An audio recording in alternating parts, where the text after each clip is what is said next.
વરસાદને લઈને અંબાલાલ પટેલે પણ આગાહી કરી છે, જ્યાં રથયાત્રાના દિવસે હળવા વરસાદની આગાહી કરાઈ। અમદાવાદ, મધ્ય ગુજરાતના ભાગોમાં છાંટા પડી શકે। 26 થી 30મી જુલાઈ સુધીમાં રાજ્યના ઘણા ભાગોમાં વરસાદ પડશે। 30મી જુલાઈ સુધીમાં કચ્છ અને સૌરાષ્ટ્રમાં વરસાદ પડી શકે છે।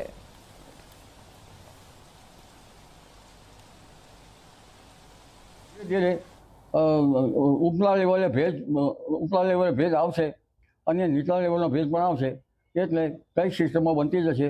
રથયાત્રાના દિવસે રાજ્યના કેટલાક ભાગમાં હળવો વરસાદ કે છાંટા પડવાની શક્યતા રહેશે।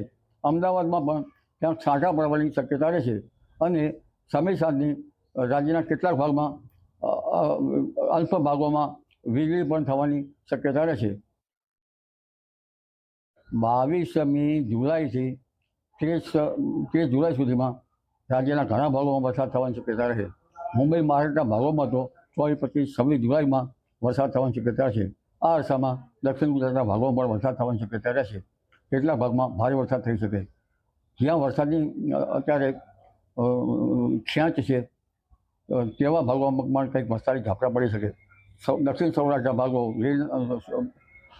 સૌરાષ્ટ્રના ભાગો તેમજ હાલારના કેટલાક ભાગો અને ઘણા ભાગોમાં ગોહિલવાડના ભાગોમાં પણ વરસાદ થવાની શક્યતા રહેશે।